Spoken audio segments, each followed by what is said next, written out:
What's up, everyone? How are you doing? My name is Darren C. Clifton, Bridget Lynn's baby boy.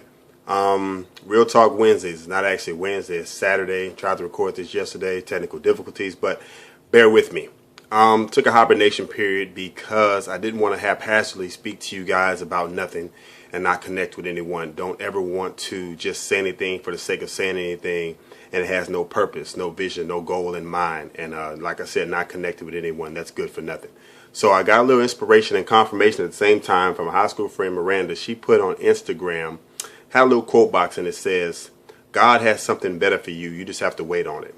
And as we all know that in the Bible, it says, they that wait upon the Lord shall renew their strength. They shall mount up with wings as eagles. They shall run and not be weary. They shall not faint. Basically, that's patience and perseverance. And through that, the better thing that God has for you, if you wait on it, can come about if you place yourself in a position to receive it. Whether it's a friendship, relationship, business-wise, personal life, whatever it may be, if you're not happy, if it's not being an asset, it's become a liability. If someone is not pouring into your life, giving back to you, letting you know how worthy you are, in life, just period, then you need to cut that person off because they're no good for you. If they drag you down, if that weight, that yoke has become too much for you to bear, and they're not helping you push the load, whatever it is, then you need to get rid of that because it's not going to be beneficial to you in the long run. I know a lot about patience and perseverance. Throughout my 9 years of incarceration, I had to go through a lot. Prison breeds misery. Misery loves company. Many people told me what I couldn't do any longer because of my crime, what I'd never be able to do, what I can't accomplish, and all these different things. And I just told myself that was a lie. And what I wanted to do while I went in prison is to, tear that lie apart. So I got involved in many things as I could. Became a peer health educator, certified by the AIDS Foundation of Houston. Became a mentor to many men, taught a class on the 21 Irrefutable Laws of Leadership, an excellent book written by John C. Maxwell. Became a Toastmaster, been that for 12 years. First man out of 1,500 from the Skills for Life program to receive my Advanced Toastmaster Silver. So I got involved in so many things. But let me backtrack a little bit. When I was 18, there was one thing I wanted to do. I wanted to be a high school football coach and teach high school history. And I knew because of my crime I would never be able to do that again. That's just the rule. That's what it is. And I gave up on that, and just let it go because of my crime I couldn't do that. So here I am in prison, minding my own business. And long story short, a teacher comes up to me and says, they're hiring for a teacher's aide in the schoolhouse. So per Texas Department of Criminal Justice policy, once again, I couldn't be a teacher's aide because of my crime, particular nature of the offense. But you know what? I shot for it anyway. And how many of you guys know that God would give you the desires of your heart? You know what I'm saying? If you diligently want that and seek Him and seek His guidance through it.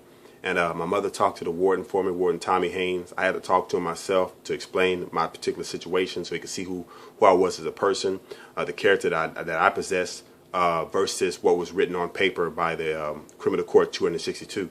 So I did that. And long story very short, because I waited, God had something better for me, and He gave me the desires of my heart. And on May 9th, 2006, I was presented this certificate with on-the-job training for a teacher's aide. May 9th. 9 is my life number for people who know me, and I keep saying that, and it's really true.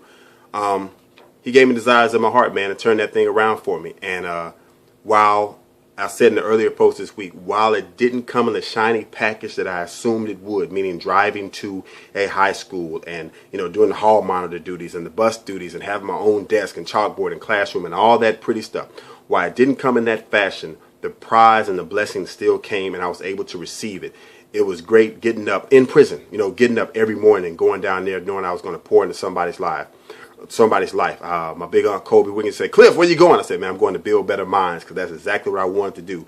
And the crowning achievement of it all was when guys would come to me at the end of it all and say, "Cliff, not only did I did it for my wife, not only did I do it for my kids, my mother and father who pushed me, man, it's because of you.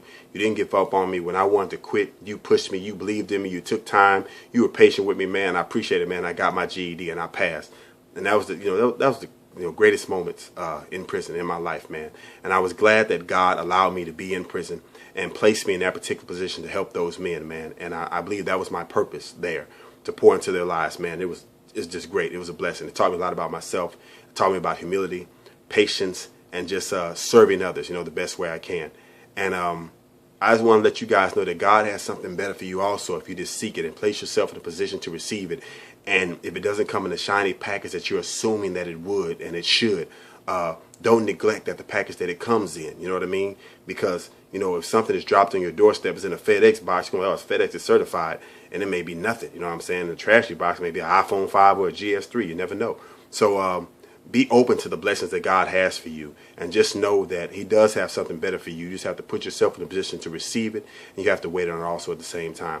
I love you guys so much. Do not get caught in a rut, in a situation that is not blessing you. Get out of that thing, because it's not benefiting you. It's not helping you guys at all. You need to love yourself, because I love you also. I believe in you and everything that you got going.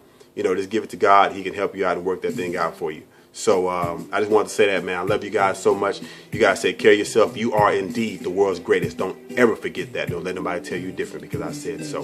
This is Bridget Lynn's baby boy. Darren C. Clifton said it's good to be in the land of the living one more time. Another day that God has kept us. Another day that God has blessed us. Could have died in our sleep last night, but because of His grace, we're yet alive. Thank God for one more day. I love you. Take care. Peace.